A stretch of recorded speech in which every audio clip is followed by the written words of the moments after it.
Not so long ago, mere mention of the deliberate murder of white South Africans, country folk and commercial farmers in particular, was deemed racist. Even the Western media collectively brayed when candidate Trump retweeted a related white genocide hashtag.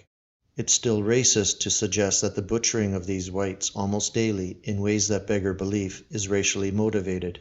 Positively scandalous is it to describe the ultimate goal of a killing spree now in its third decade thus: that there is an ethnic cleansing of white farming South Africans from the land and community they have cultivated since the 1600s. Be thankful, though, for small mercies. At least the international media monopoly is finally reporting facts, such as that just the other day, when Andre and Lydia Simon, aged 70, were hacked to death in Port Elizabeth. This black-on-white murder spree has been ongoing since a dominant party political dispensation was negotiated in South Africa in the early 1990s. But while the criminal evidence is at last out in the open, the motive for these hate crimes is only mumbled about for fear of offending the murderers. For in South Africa, we find a criminal class, born into freedom after 1994, that burns with white-hot hatred for Afrikaner South Africans. But why? The South African state's stout indifference to the plight of whites does not exist in a void. Witness the steady anti-white venom the dominant party Cobra head, the ANC, spits out. The de facto situation is that whites are under criminal siege explicitly because of their race. The black criminal collective consciousness understands that whites are now historical fair game.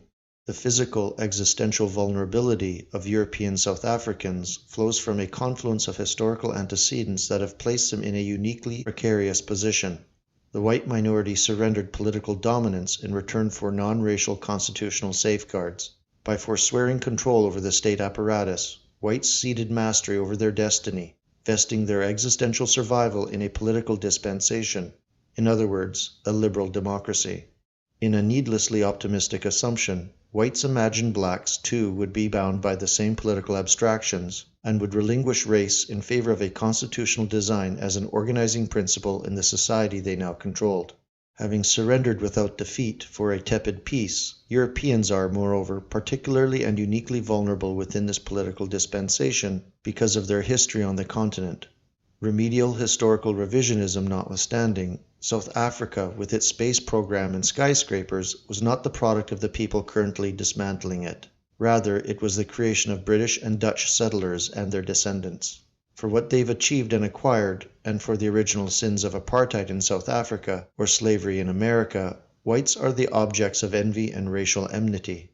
The observations of liberal African-American journalist Keith Richburg are particularly pertinent here, for he believes that on the Dark Continent, tribal allegiance trumps political persuasion and envy carries the day. He cites the fate of the Tutsi, an alien, Nilotic African people who formed a minority in Rwanda and Burundi, among the Hutu, who were a Bantu-speaking people.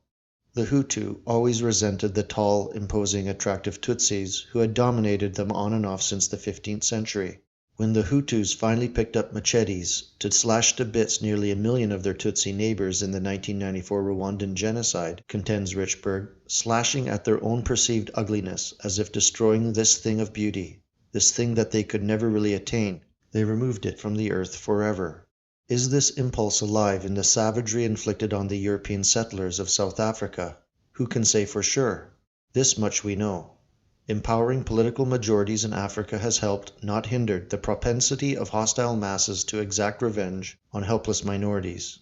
By comparison, it would be a very grave mistake to believe that non-white groups flowing into the West will also relinquish their racial and tribal unifying principles in favor of those which have governed our civilization for 2 millennia. And this, if anything, should be the primary takeaway from our presentation.